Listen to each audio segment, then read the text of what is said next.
Hello friends, चलिए आज हम डिफरेंशियल कैलकुलस के मीन वैल्यू थ्योरम टॉपिक का दूसरे लेक्चर की तरफ बढ़ते हैं।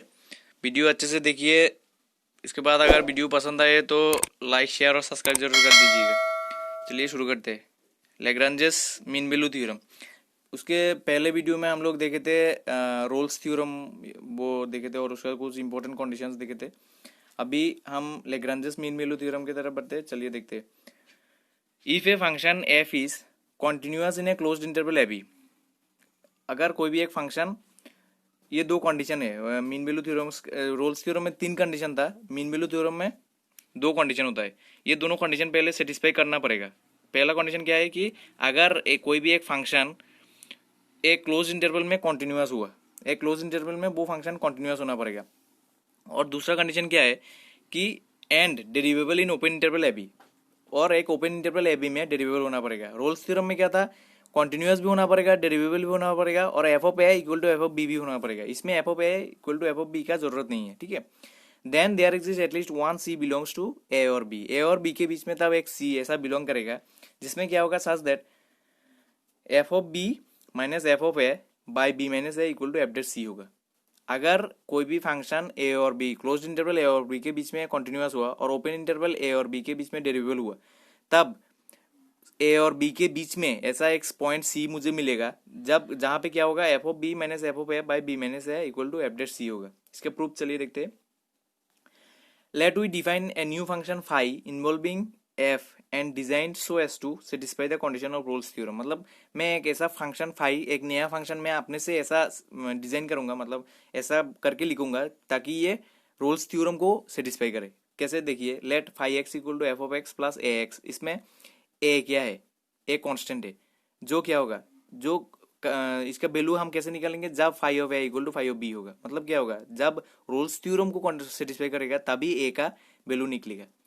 इसलिए मैं कहा था कि मैं ऐसा एक फंक्शन खुद से बनाऊंगा कि वो रोल्स थ्योरम को सेटिस्फाई करे। तो इसमें एक मैं ऐसा कांस्टेंट डाल दिया कि वो रोल्स थ्योरम को सेटिस्फाई करे। मतलब क्या, phi of A equal to phi of B, where a is a constant to be determined such that phi of a equal to phi of b। जब phi of a equal to phi of b करेंगे हम, तभी a का value निकलेगा। तो phi of a की जगह में लिख दिया, phi of a मतलब क्या, x के जगह में, ये इक्वेशन में x के जगह में a होगा, तो ये क्या होगा, f of a plus a a, ठीक है। और phi of b मतलब क्या, x के जगह में b होगा, तो f of x के जगह में f of b, a into x के जगह में b, ठीक है। अभी देखिए a इक्वल टू क्या लिख सकते हैं, f of b, f of a को इस साइड में लाने से f of b minus f of a, और एफ ऑफ ए बी को इस साइड में लाने से, उसके बाद ए कॉमन लेने से क्या होगा, minus of f of b minus f of a by b minus a हो जाएगा। ए इक्वल टू, अभी ए का वैल्यू निकल गया। इसको आप ध्यान में रखिए। इसके बाद हम इसका कैसे यूज करते हैं, देखिए। Now f is derivable at a b, ये तो मुझे कह दिया है पहले से ही। और x is derivable, x is a function which is derivable at a b. हमेशा ही ए बी पे कोई भी कांस्टेंट, ये तो डेरिवेबल होगा ही, एक्स कोई भी इंटरवल पे हमेशा डेरिवेबल होता है, और ए इज कांस्टेंट, कांस्टेंट फंक्शन हमेशा ही डेरिवेबल होता है, ठीक है।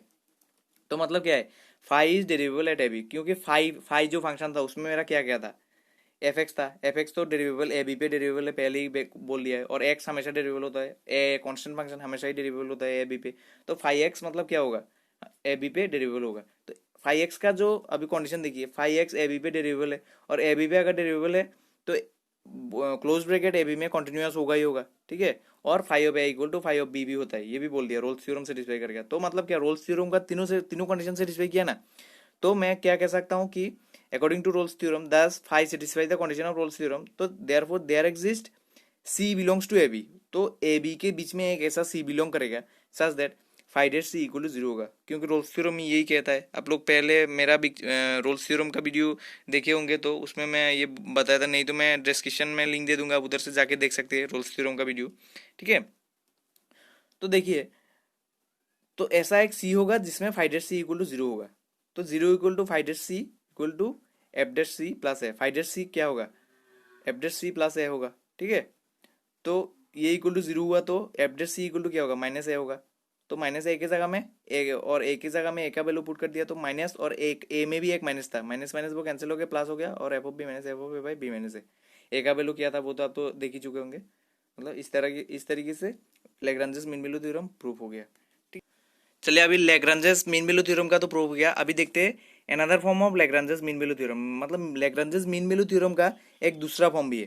उसमें क्या कहता है कि if a function F is continuous in a closed interval A to A plus H, ऐसे ए प्लस एच तक अगर क्लोज्ड इंटरवल दिया जिसमें ये फंक्शन कॉन्टिन्यूअस है and is derivable in open interval A to A plus h, ठीक है, then there exist at least one number theta belongs to 0 to 1, 0 से 1 के बीच में एक ऐसा नंबर थीटा रहेगा कि F of A plus H equal to F of A plus H of F dash A plus H, A plus theta H, ठीक है। ये है स्टेटमेंट। अभी इसका प्रूफ देखते हैं। प्रूफ में क्या कहता है कि let H equal to B minus है, मान लिया बी इसमें है ही नहीं, देखिए बी इसमें है ही नहीं, मतलब मैं बी क्या लिया कि एक इंटरवल, जो लैग्रांजेस मीन वैल्यू थ्योरम पहला जो थ्योरम था उसमें क्या कहता था, ए से बी तक जो इंटरवल होगा, और इसमें क्या इंटरवल दिया ए से ए प्लस एच तक, इसलिए मैं एच को ऐसा मान लिया कि बी माइनस है, जो लेंथ है बी माइनस ए होने से वो क्या होगा, ये इंटरवल का लेंथ होता है, और इसका भी लेंथ क्या है, एच है ना, ए प्लस एच माइनस ए होगा तो ए कैंसिल हो जाएगा, एच होगा, इसका लेंथ भी क्या है एच है, तो इसलिए दोनों इंटरवल का लेंथ जो है वो मैं इक्वल ले लिया, h equal to B minus a मान लिया मैं। तो क्या होगा, now c lies between a to A plus h, तो a to A plus h के बीच में एक ऐसा सी लाई होगा, thus it is greater than a but less than a plus h. अगर c a to A plus h के बीच में हुआ तो सी क्या होगा, ए से बड़ा होगा और ए प्लस एच से छोटा होगा, तो हम सी को क्या लिख सकते हैं, ए प्लस थीटा एच, जहाँ थीटा क्या है, थीटा 0 से 1 के बीच में एक नंबर है। क्यों, देखिए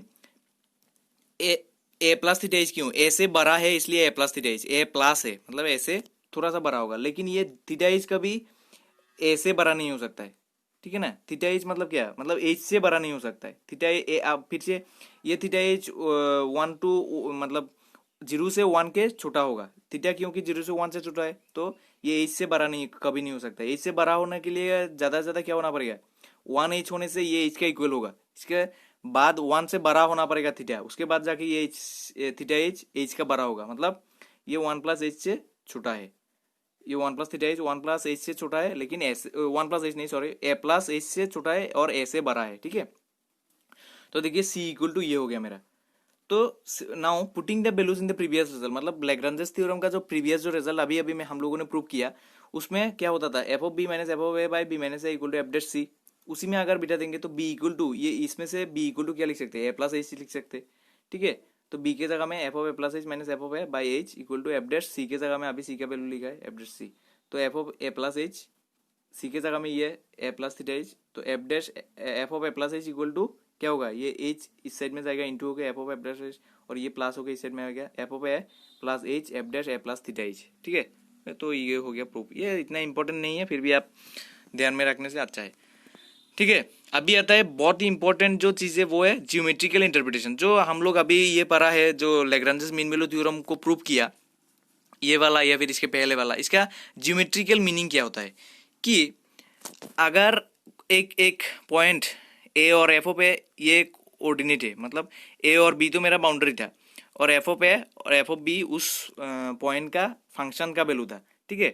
तो अभी देखिए अगर ये दोनों हुआ तो ए और एफ ऑफ ए क्या होगा, ये दोनों पॉइंट का जो लाइन कॉर्ड जो ए और बी में जो कॉर्ड में ज्वाइन किया, ठीक है, इसका कोऑर्डिनेट है ए एफ ऑफ ए और इसका कोऑर्डिनेट है बी एफ ऑफ बी, ठीक है। ये दोनों लाइन को जो ए बी जो लाइन को मैं ज्वाइन किया उसका स्लोप क्या होगा, f of b minus f of a by b minus a, ठीक है। और इस पॉइंट का मैं जो पॉइंट एक पॉइंट ऐसा जो प्रूव किया था, एक पॉइंट ऐसा रहेगा जिसमें क्या होगा, f of b minus f of a by b minus a equal to f dash c होगा, ऐसा लिखा था। तो एफ डैश सी मतलब क्या, ये जो पॉइंट था उस पॉइंट पे एफ डैश सी का मतलब क्या होता है, उसका स्लोप, उस पॉइंट पे उस कर्व का स्लोप होता है।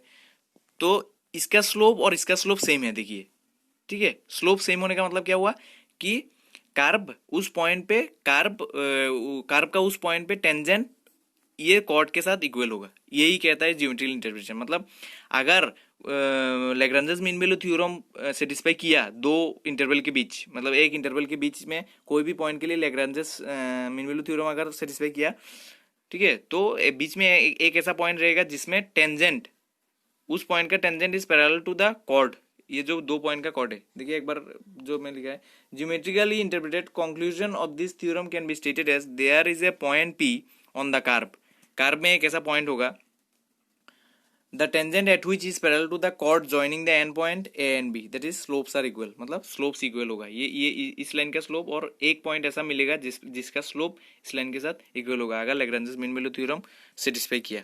चलिए आज के लिए इतना ही, थैंक यू।